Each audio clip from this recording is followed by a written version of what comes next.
बिस्मिल्लाहिर्रहमानिर्रहीम। इय्याका नअबुदु व इय्याका नस्तईन।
हेलो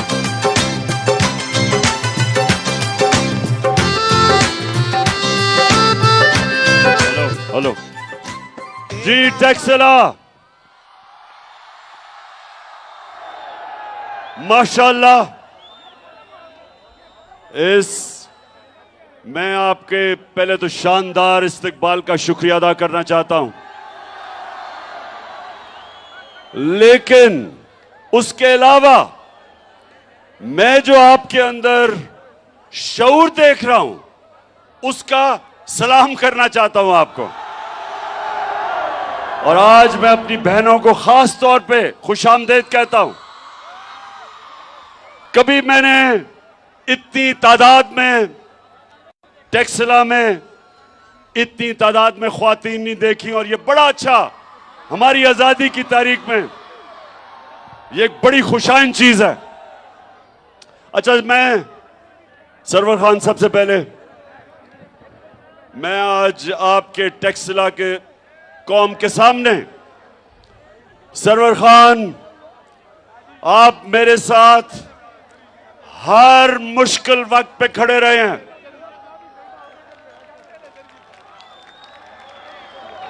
धरने में आप खड़े रहे, और जब लोगों के ज़मीर का सौदा हो रहा था, लोटे बनाए जा रहे थे,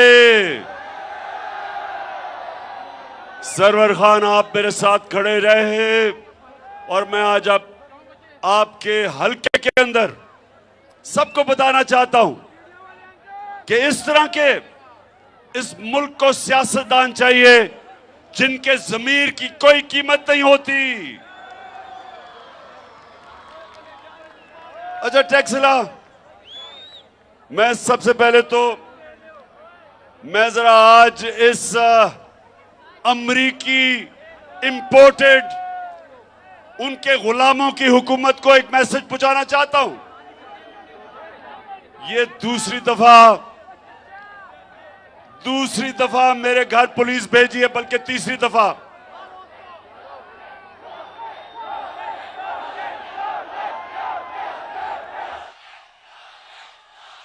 तो इंपोर्टेड हुकूमत सुन लो, ये बजाय ये धमकियां देने के पकड़ के जेल में डाल ही दो। और मैं ये आज आपको अपनी सारी कौम को गवाह बना के इस इंपोर्टेड हुकूमत को एक पैगाम देना चाहता हूं कि इस मुल्क में जो हकीकी आजादी की तहरीक चल पड़ी है, तुम जितने मर्जी लोगों को जेलों में डालोगे, तुम्हारे पास इतने जेल नहीं। कौम तैयार है, मैं भी तैयार हूं जेलों के लिए, मेरी कौम भी तैयार है। ना हमें तुम्हारे जेलों से कोई खौफ है, ना तुम्हारी ना मालूम टेलीफोन की धमकियों से कोई खौफ है,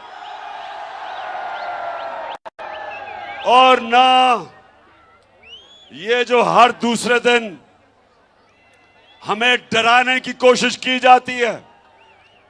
सब सुन लो, पाकिस्तानी कौम ने खौफ का बुत तोड़ दिया है। ला इलाहा इल्लल्लाह मेरी कौम के दिलों में चला गया। जिसके दिल में ला इलाहा इल्लल्लाह चला जाए, जिसका ईमान ला इलाहा इल्लल्लाह पे खड़ा हो जाए, वो किसी के सामने सिवाय अल्लाह के झुकता नहीं है। तो ये कौम आज तैयार है, मेरी कौम तैयार है। पहले बताओ, टेक्सला तैयार हो?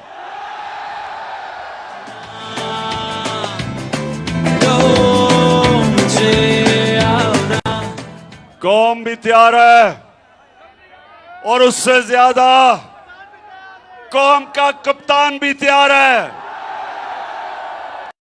जेल तो छोटी सी चीज है हमारे लिए, कौम का कप्तान अपनी हकीकी आजादी के लिए अपनी जान की कुर्बानी देने के लिए तैयार है।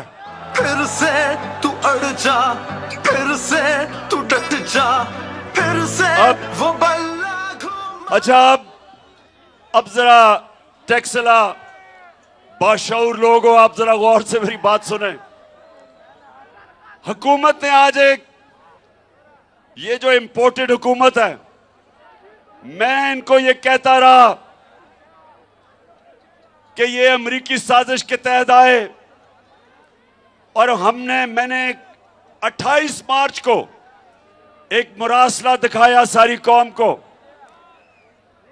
जिसके अंदर साजिश वाज़ेह थी। कि साजिश क्या थी? कि अमेरिकी अंडर सेक्रेटरी ऑफ स्टेट ने हुक्म दिया पाकिस्तानी एम्बेसडर को कि इमरान खान को हटाया जाए अदम एतमाद में, और उसके बाद उसने ये भी कहा कि अगर इमरान खान को हटा दिया अपने अदम एतमाद में, और अगर तुम चेरी ब्लॉसम को ले आए तो माफ कर दिया जाएगा पाकिस्तान को।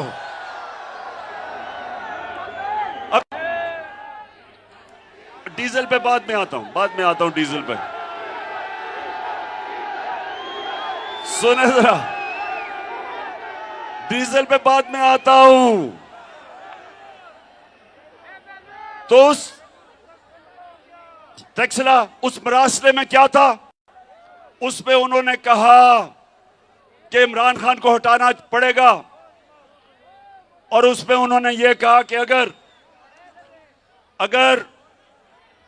अगर इमरान खान को हटा गया तो पीछे तो अचकन पहन के शहबाज शरीफ इंतजार कर रहा था। तो उन्होंने कहा कि अगर वो हटा दिया गया तो हम माफ कर देंगे। अच्छा, अब टेक्सला सुनो जरा क्या हुआ। मैं सारी जगह मुरासला लेके दिखाया, भी नेशनल सिक्योरिटी काउंसिल में लेके गया, मैंने असेंबली में भिजवाया, स्पीकर ने चीफ जस्टिस को भिजवाया, उसके अलावा प्रेसिडेंट ऑफ पाकिस्तान ने चीफ जस्टिस को भिजवाया कि इंक्वायरी होनी चाहिए। अच्छा, ये जो इंपोर्टेड हुकूमत थी, ये बार बार कहें कि कोई मुरासला नहीं है, इन्होंने कहा कि कोई खत नहीं है, और इनकी जो सबसे बड़ी स्पोक्स पर्सन मरियम, उसने कहा ये झूठ है।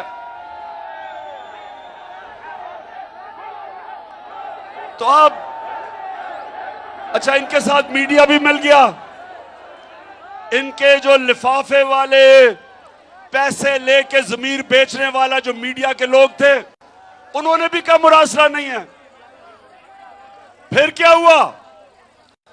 और मीडिया इनके कंट्रोल में, मीडिया में जो हमारी हिमायत करता है उनको धमकियां, सोशल मीडिया के ऊपर पकड़ के नौजवानों को जेलों में।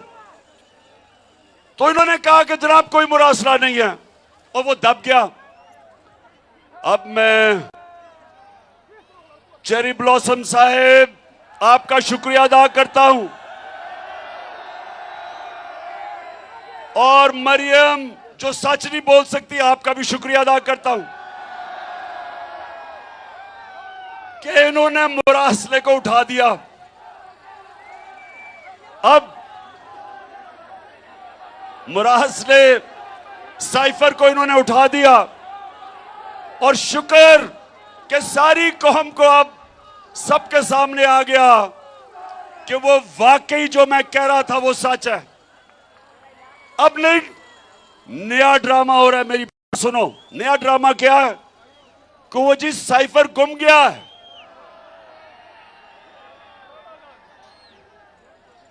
मरियम बीबी वो साइफर नहीं गुमा।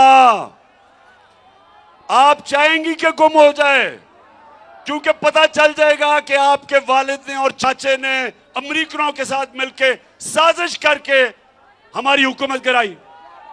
आप चाहेंगी, लेकिन अगर आप अपने फॉरेन ऑफिस से पूछे तो कॉपी पड़ी हुई है वहां, मास्टर कॉपी फॉरेन ऑफिस में है। अच्छा टैक्सिला, अच्छा डीजल का पूछना चाहते थे?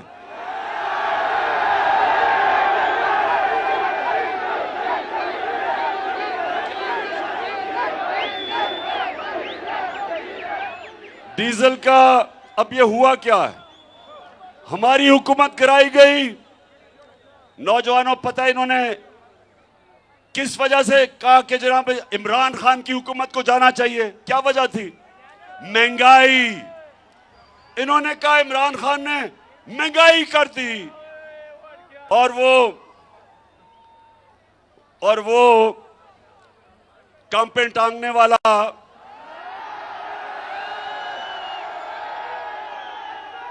उसने महंगाई मार्च कर दी। वो महंगाई मार्च बेचारे सिंध के गरीब लोगों के पैसे के ऊपर उसने करोड़ों रुपया खर्च करके इस्लामाबाद पहुंच गया महंगाई मार्च पे। लेकिन लोगों को सिर्फ याद आया एक नया लफ्ज उसने निकाला, कांपे टांग रही है। तो इन्होंने महंगाई कि जी महंगाई कर दी इमरान खान ने। तो अब टैक्सला 5 महीने के अंदर इस मुल्क में 50 साल के बाद सबसे ज्यादा महंगाई हुई है। जिन जिन के घरों में बिजली के बिल आए हैं, बिजली दुगनी से भी बढ़ गई है। गैस सर्दियों में 250% बढ़ने वाली है। आटा जो 55 किलो का 55 रुपए का 1 किलो था, 55 रुपए किलो आटा हमारे दौर में आज 100 रुपए से ऊपर निकल गया। हमारे जमाने में आलमी मंडी में तेल हमारे जमाने में $100 से $115 पे था और हमारे जमाने में पेट्रोल की कीमत 150 रुपए लीटर थी और फजलुर रहमान की कीमत 145 रुपए लीटर थी।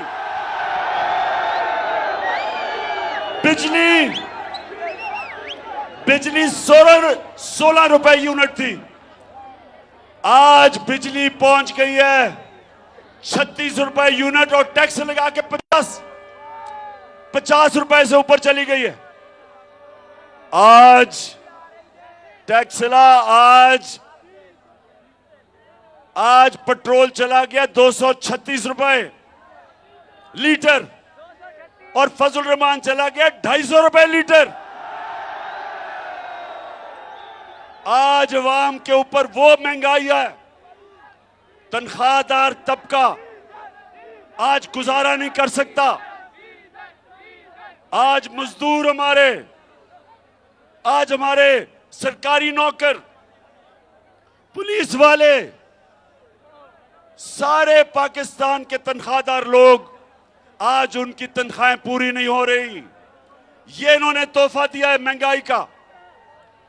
और उसके अलावा हमारी मायशत जो हुकूमत की इकोनॉमिक सर्वे के मुताबिक 17 साल में बेहतरीन ऊपर जा रही थी, आज नीचे तेजी से जा रही है।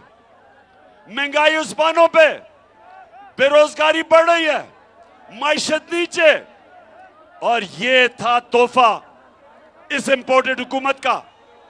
और इसलिए मैं टेक्सला आपके पास क्यों आया हूं, मैं सारे पाकिस्तान में क्यों जा रहा हूं, कि ये वक्त है कि मेरी कौम इस जुल्म के निजाम के खिलाफ खड़ी हो।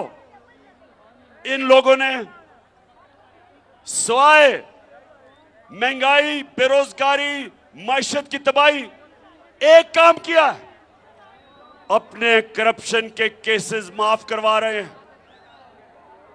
शहबाज शरीफ 16 अरब रुपए का FIA का चोरी, 8 अरब रुपए TT के केस नैब में, नैब भी अपनी हो गई, FIA भी अपनी हो गई और केसेस इनके खत्म हो रहे हैं। वो मरियम मैच फिक्स हुआ, प्रोसिक्यूशन भी अपनी और अपना केस माफ करवा लिया, कानून बदल दिए।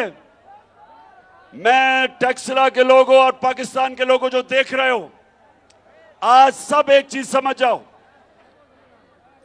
टेक्सला एक चीज समझ जाओ, मेरी बहनें आप भी समझ जाएं कि क्यों मैं इस कौम को निकालने लगा हूं सड़कों पे। मैं क्यों निकालने लगा हूं?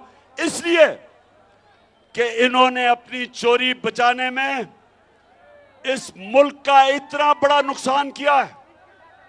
इन्होंने जो कानून बदले हैं, इससे ताकतवर लोग जब चोरी करेंगे वो पकड़े नहीं जा सकते।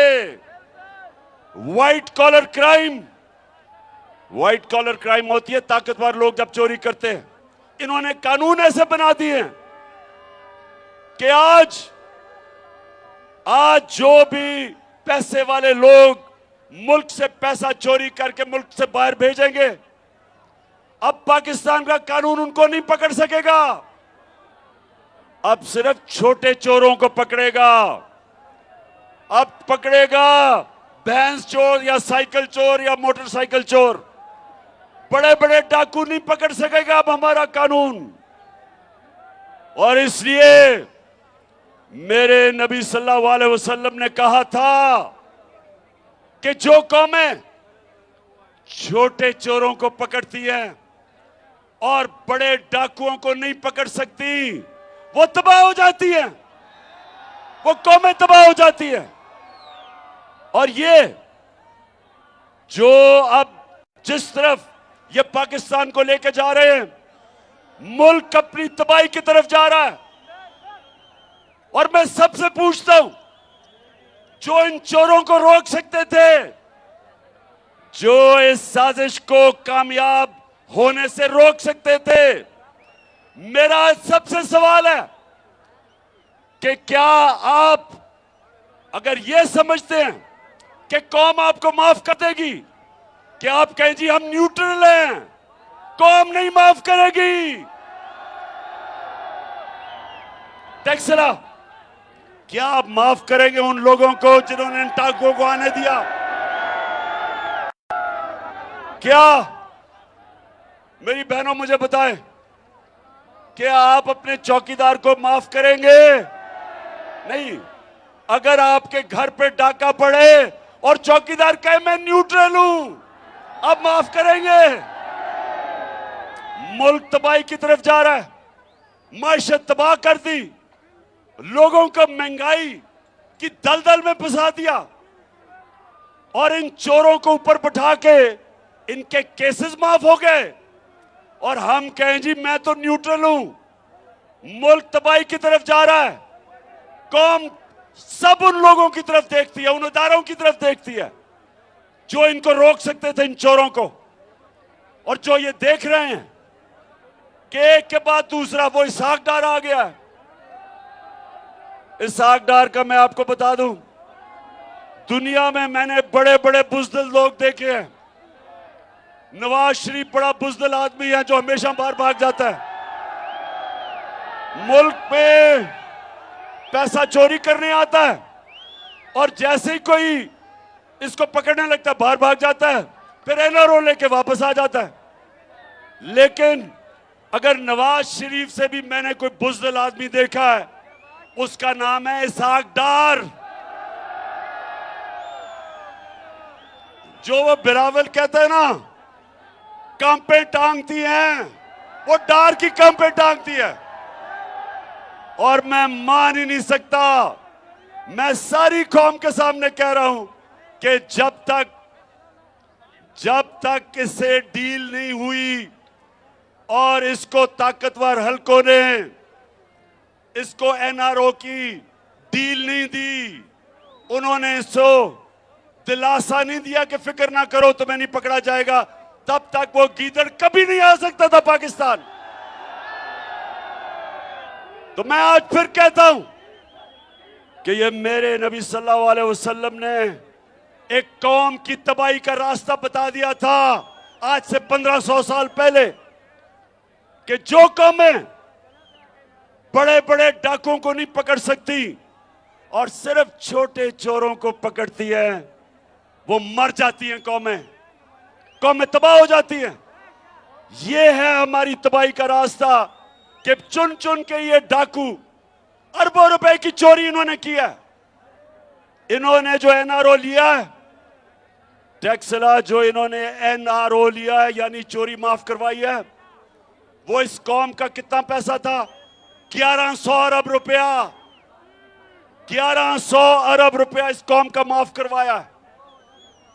और अगर इसके ऊपर मेरी कौम मेरे साथ नहीं निकलेगी तो कौम का कोई मुस्तकबिल नहीं है। आप नौजवानों, आपका कोई मुस्तकबिल नहीं है इन चोरों के नीचे। जिस कौम में इस तरह के लोग ऊपर बैठ जाएं, उस कौम का कोई मुस्तकबिल नहीं है। जब मुशर्रफ ने पहले एनआरओ दिया 2007 में, जब इन दोनों करप्ट जरदारी और नवाज शरीफ को एनआरओ दिया, आप जानते हैं इस कौम के ऊपर क्या गुजरी? इन्होंने 2008 से और 18 तक 4 गुना पाकिस्तान के कर्जे बढ़ाए। इन्होंने जो मुल्क को लूटा, 4 गुना ज्यादा इस मुल्क का कर्जा बढ़ा। 6000 अरब से 30,000 अरब पे हमारा कर्जा चला गया। जो करप्शन के केसेस इनके 10 साल में थे, अब इनको फिर एनआरओ मिल गया। अब ये फिर आके तैयारी कर रहे हैं लूटने के लिए। मरियम क्या कहती शहबाज शरीफ को कि अंकल मेरे दामाद का 60-70 करोड़ रुपया जो ग्रिड स्टेशन उसकी हाउसिंग सोसाइटी में बना था, वो उससे माफ करके कौम के टैक्स के पैसे से वो पैसा दिलवाओ।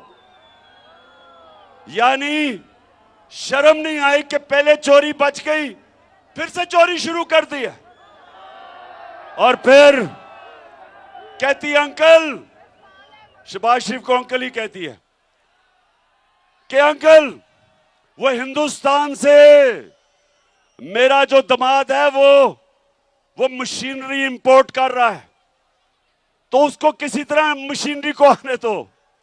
यानी कि हमने कश्मीर की वजह से जो इन्होंने कश्मीरियों का जो हक था, जो उनका स्पेशल स्टेटस था, 5 अगस्त 2019 को जो नरेंद्र मोदी ने उनका स्टेटस लिया, इसलिए हमने उनसे ताल्लुकात तोड़े। अब ये जब ताल्लुकात हमने तोड़े हुए हैं, उसके बावजूद ये उनसे मशीनरी इंपोर्ट कर रही है दामाद के लिए।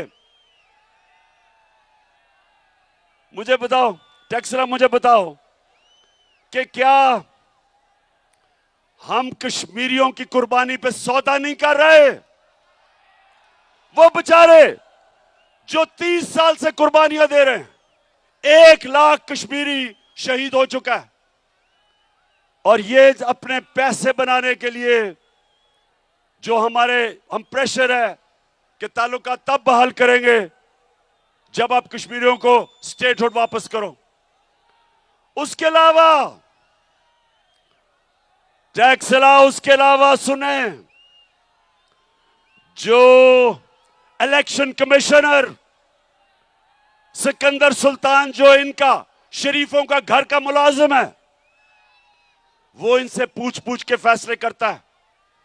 उसका काम सिर्फ एक है कि किस तरह धांधली करके वो किस तरह इनको वापस जिताएगा, क्योंकि साफ और शफाफ इलेक्शन में ये अब ये नहीं जीत सकते। आपको पता पंजाब के बाय इलेक्शन में 17 जुलाई को इनका सफाया कर दिया था। तो इसलिए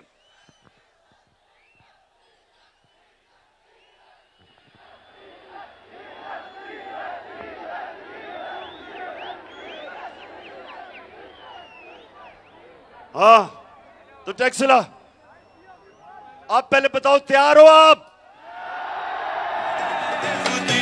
को कर बुलंद इतना कि हर तकदीर से पहले खुदा बंदे से ये पूछे, बता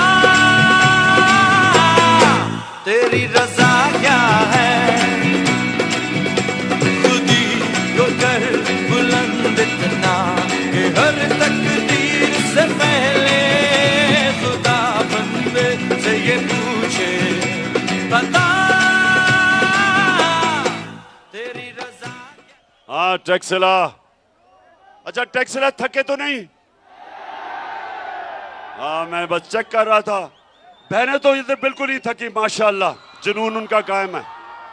अच्छा टैक्सला, अब मैं आप सबके सामने जो मेरा प्लान इस मुल्क में हकीकी आजादी के लिए, जो मैं अब मार्च इस्लामाबाद की तरफ जो मेरा प्लान बन रहा है, उसमें मैं आप सबको शामिल करना चाहता हूं। आपने सबने तैयारी करनी है, सबने तैयारी करनी है, क्योंकि टैक्सला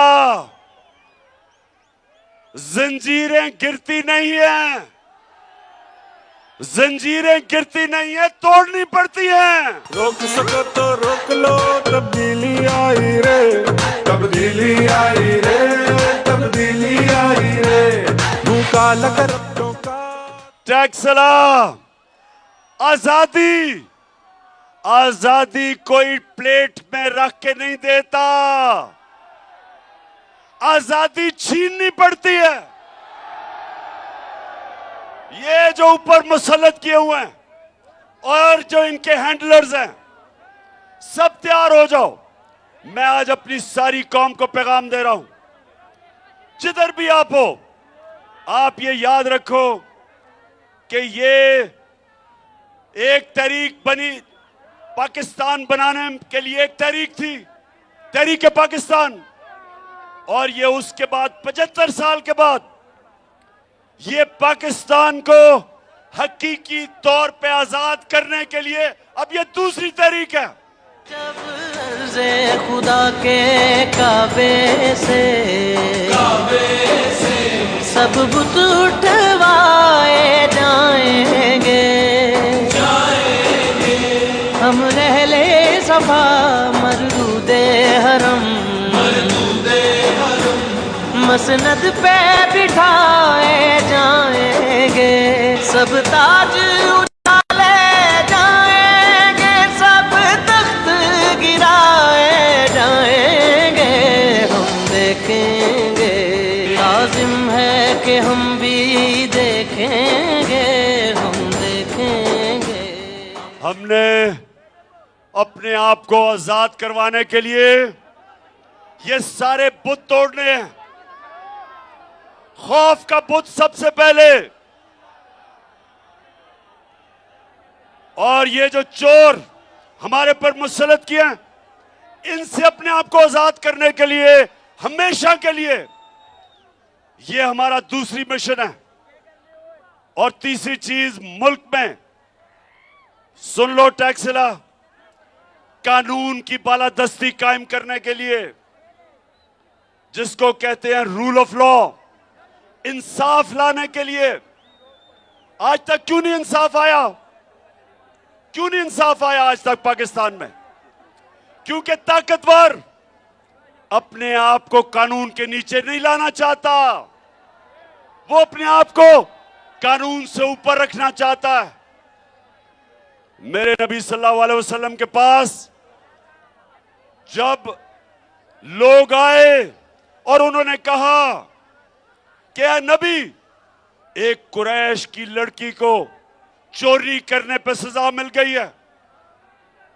उन्होंने कहा कुरैश की लड़की को चोरी के ऊपर सजा मिल गई है, तो नबी इसको माफ कर दें। तो मेरे नबी सल्लल्लाहु अलैहि वसल्लम ने कहा कि मेरी अगर बेटी भी होती उसको भी मैं सजा देता,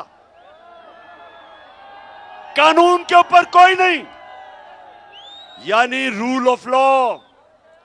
जो कौम, पाकिस्तानियों सुन लो, कौमें जो खुशहाल हैं, कौमें जो तरक्की कर रही हैं, उन सारी कौमों के अंदर कानून की बालादस्ती है। और जो कौमें गरीब हैं, जो कौमें इस वक्त गुर्बत में फंसी हुई हैं, महंगाई में, वो कौमें जिनसे लोग तरसते हैं मुल्क से बाहर नौकरियां लेने जाने के लिए, वो सारी कौमों के अंदर यही है जो आज पाकिस्तान में है। अमीर के लिए एक कानून, वो चोरी करे तो एनआरओ, और गरीब चोरी करे तो जेल में। वो सारी कौमों का मसला ये है कि ताकतवर कानून के नीचे नहीं आना चाहता। जो भी मुल्क का ताकतवर है वो अपने आप को कानून से ऊपर समझता है, इंसाफ नहीं आने देता, इंसाफ नहीं होने देता। तो टैक्सला के नौजवानों, इसलिए अल्लाह ने हमारे ऊपर जहाद फर्ज की हुई है। सुन लो टैक्सला, हमारे ऊपर अल्लाह ने जहाद फर्ज क्यों की है? उसने जहाद क्या है कि जुल्म का मुकाबला करना है, ना इंसाफी का मुकाबला करना है, इसको जहाद कहते हैं। आपने जुल्म के बुत के सामने सर नहीं झुकाना, आपने जालिम से खौफजदा नहीं होना, क्योंकि अगर आप जुल्म के सामने नहीं खड़े होंगे, माशरे में जुल्म बढ़ जाएंगे। जब आप जालिम का मुकाबला करते हैं, आप अपने ऊपर से आपको जुल्म से आजाद कर देते हैं। यह हकीकी आजादी की तहरीक दरअसल मेरे मुल्क के मुस्तकबिल की तहरीक है। दरअसल ये मेरे नौजवानों के लिए है, ये मेरे आने वाली नस्लों के लिए है, और इसमें आप सब ने मेरे साथ चलना है। आपका कप्तान तैयार है जहाद के लिए, आपने सब ने मेरी टीम बनना है और इंशाल्लाह जिताऊंगा आपको। दिल में हो नीयत साफ हो इंसाफ, कहे इमरान खान। तो चली है अब तहरीक के होगा ठीक ये प्यारा पाकिस्तान। दिल में हो नीयत साफ हो इंसाफ, कहे इमरान खान। तो चली है अब तहरीक के होगा ठीक ये प्यारा पाकिस्तान। ये जो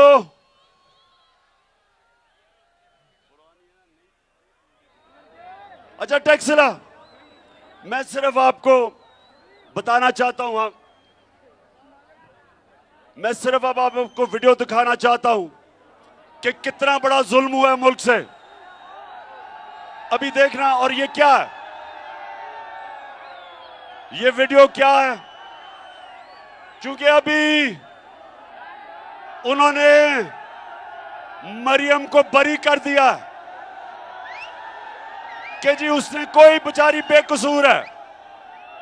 अब जरा ये वीडियो देखें, और मैं इसमें आपको सिर्फ ये बताना चाहता हूं कि कैसे जालिम के लिए एक कानून, ताकतवर के लिए एक कानून और बेचारे गरीब लोगों के लिए दूसरा कानून। ये जरा दिखाएं कितनी है कि आपको ये प्रॉपर्टी आप ले सकते हैं। क्योंकि आपने मे फेयर के अंदर जो आपकी 4 अपार्टमेंट्स हैं उनकी 1 अरब से ज्यादा, 1 अरब रुपए से ज्यादा उनकी कीमत है। अब 4.5 अरब तक पहुंच गई है उनकी कीमत। आपने अपनी जो टैक्स में टोटल आमदनी बताई है 94 में 1.5 लाख रुपए है। मुझे ये बताएं कि आपने अरबों रुपए की मे फेयर में प्रॉपर्टी खरीदी कैसे? सुन लिया, ये आज से 10 साल पहले टैक्स सुनो जरा, क्योंकि आपको भी और दिखाऊंगा, पहले आप समझ लें।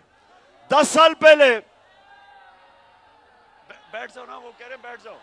ओ जरा बैठ जाए सामने, बैठ जाओ, वो नहीं देख सकते, वो बैठ जाओ। अच्छा 10 साल पहले इनकी, मैंने ये जो आप देख रहे थे, मैंने इंकशाफ किया कि अरबों रुपए की इनकी लंदन के सबसे महंगे में 4 अपार्टमेंट्स थी। पैसा किधर से आया? तो पीछे हो जाओ। अच्छा अब सुने जरा, तो ये जब आया तो मरियम वो जवाब देती है, जरा ये सुने उसका जवाब क्या है।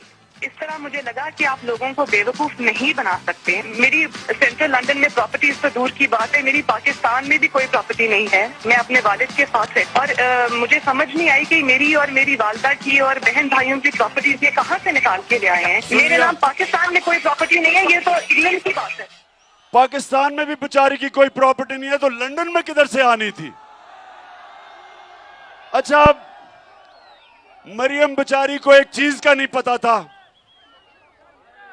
टैक्सला, वो बेचारी मरियम को एक चीज का नहीं पता था कि अल्लाह अल हक है, वो सच का खुदा है, वो सच सामने ले आता है।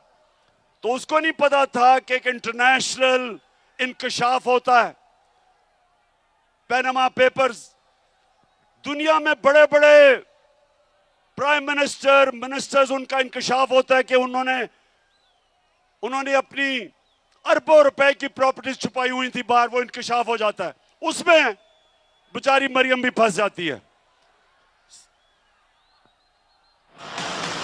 नवाज शरीफ, मरियम नवाज, हसन नवाज और हुसैन नवाज के बैरून मुल्क खुफिया असासों का इंकशाफ। पनामा लीक्स ने बैरून मुल्क खुफिया दौलत का भांडा फोड़। अच्छा जब ये इंकशाफ हो जाता है तो मरियम के भाई क्या कहते हैं, हुसैन शरीफ, ये सुने। इस बात को तस्लीम करता हूँ कि अल्हम्दुलिल्लाह पाक लेन के ऊपर जो अपार्टमेंट्स हैं वो अल्हम्दुलिल्लाह हमारे हैं। मैं इस बात को तस्लीम करता हूँ कि उनको ऑफशोर कंपनीज नेस्कॉल लिमिटेड और नीलसन लिमिटेड जो है उनको ओन करती हैं, और मैं आपको ये भी अर्ज करता हूँ उनको होल्ड कर रही है इस वक्त मरियम नवाज शरीफ, मेरी हमशीरा जो है। ठीक है जी, ठीक है जी, ठीक है। उसने कहा कि लंदन तो छोड़ो, पाकिस्तान में भी कोई प्रॉपर्टी नहीं है। इंकशाफ होता है 4 साल के बाद और भाई साहब खुद ही कह देते हैं कि वो 4 महल्लात मरियम के हैं। अब मुझे यह समझाएं कि अदालत ने इसे कैसे बरी कर दिया। 4 बड़े बड़े महल्लात हैं। हाँ ये देखें, ये लंदन की महंगी जगहों के ऊपर अरबों रुपए का पैसा है, तो अदालत इन्हें कैसे छोड़ देती है। मैं यकीन दिलाता हूं टैक्सरा, मैं जरा आपको यकीन दिलाता हूं, अगर कोई कमजोर सा आदमी, कोई मजदूर, कोई बेचारा किसान, कोई छोटा सरकारी नौकर, अगर उसके ये निकलाते बड़े बड़े अपार्टमेंट्स, तो पुलिस ने उसको जेल में डाल के वो छितरौल करना था कि अगर उसके नहीं भी होते उसने कहना था हाँ जी मेरे ही हैं। तो ये मैं कह रहा हूं फर्क है कि ताकतवर और कमजोर में फर्क देखें। ताकतवर साफ वो कह रहे हैं कि 4 हमारे मरियम के अपार्टमेंट है, अदालत उसको छोड़ देती है। अच्छा अब देखें, जब मरियम से वो लोग पूछते हैं अब इंकशाफ हो गया, ये तो ये आपके पास किधर से पैसा आया अपार्टमेंट्स का? अब वो कह तो सकती नहीं थी कि नवाज शरीफ का पैसा है, क्योंकि नवाज शरीफ ने तो अपने टैक्स रिटर्न में बताया नहीं था कि मेरे पास इतना पैसा है, चोरी का पैसा था। तो वो फिर क्या कहती है मरियम, जरा ये सुने। हसन हुसैन के पास आज जो भी है वो एक अरबपति दादा के पोते हैं। उस अरबपति दादा के पोते हैं जो 1960s और 70s में पाकिस्तान का अमीर तरीन इंसान था। ये जो एसेट्स हैं, ये जो बिजनेस के लिए पैसा है, ये सारा दादा से डायरेक्टली बच्चों को ट्रांसफर हुआ। अच्छा, अब जरा सुने वो क्या कह रही है। वो या बाप का तो नाम नहीं ले सकती थी। उसने कहा मेरे दादा अरबोपति थे, वो इतने अमीर थे कि उन्होंने हमें पैसा दे के तो खरीद लिया। अब दादा साहब दुनिया में नहीं थे, वो वफात पा चुके थे। अब दादा से तो कोई पूछ नहीं सकता था। लेकिन मरियम को नहीं पता था कि अल्लाह अल हक है। अब वो दादे का बेटा क्या कहता है, मरियम का चाचा, दादे का बेटा शहबाज शरीफ क्या कहता है, ये सुने जरा। मेरे खानदान को 22 खानदानों में शुमार नहीं होता था। मुझे इसके ऊपर बाइस से फख्र है कि मेरे वालिद का ताल्लुक एक गरीब किसान के घराने से था, हिंदुस्तान से। वो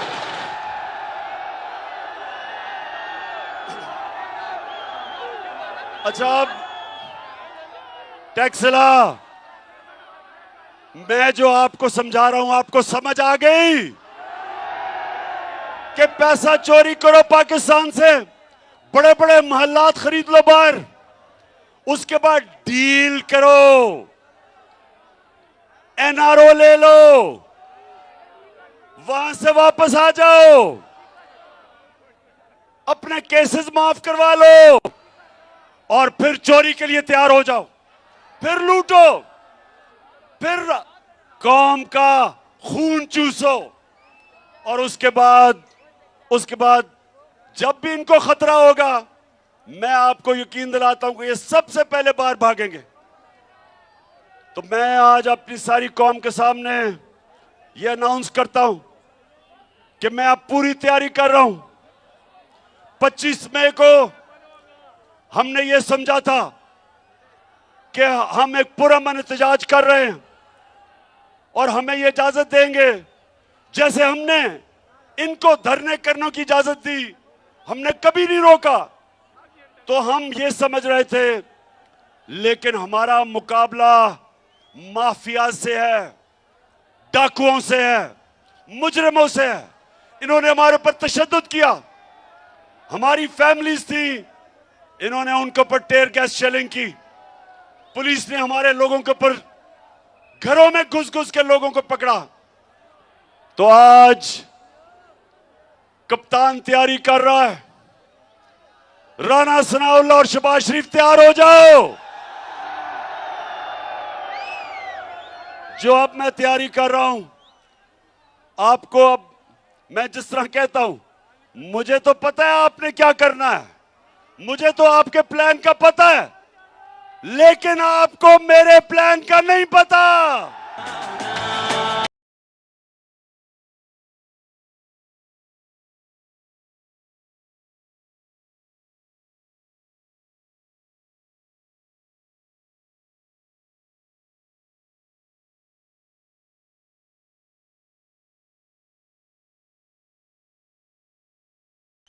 जो अब तैयारी हो रही है, इंशाल्लाह मैं आपके सामने पेशन गोई कर रहा हूं। पहले ये जो मैं तैयारी कर रहा हूं,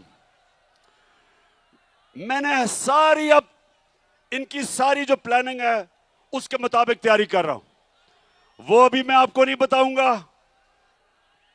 मैं पहले अपनी तैयारी कर रहा हूं और फिर एकदम कॉल दूंगा।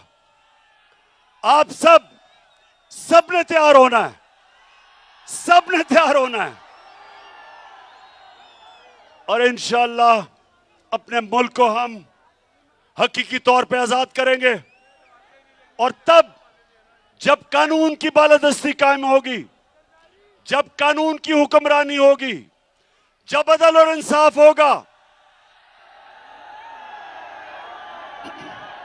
इंशाअल्लाह तब ये पाकिस्तान जो कायदे आजम ने पाकिस्तान का जद्दोजहद की थी और इल्लामा इकबाल ने ख्वाब देखा था, इंशाअल्लाह उस पाकिस्तान की तरफ हमारा तब सफर शुरू होगा जब इस मुल्क में अदल और इंसाफ का निजाम लेके आएंगे, जिस पे जो निजाम मेरे नबी सल्लल्लाहु अलैहि वसल्लम ने मदीना की रियासत में कायम किया था। पहले इंसाफ आता है, फिर खुशहाली आती है। खुशहाली इंसाफ के बगैर नहीं आती। और अगर चोरों को आप मुल्क के ऊपर बैठा दें तो वो मुल्क तबाही की तरफ जाता है। तो इसलिए सबने मेरी कॉल की इंतजार करनी है, ज्यादा देर नहीं है, प्लानिंग पूरी कर रहा हूं और इंशाअल्लाह इस बार ये जो मार्च होगी, इंशाअल्लाह इस मुल्क को एक अजीम कौम बनाएंगे। वो कौम बनाएंगे जो इंशाअल्लाह हर पाकिस्तानी, ये दिन आएगा जब दुनिया में हरा पासपोर्ट लेके जाएगा, लोग उसको इज्जत करेंगे, इज्जत सी नजर से देखेंगे। पाकिस्तान जिंदाबाद।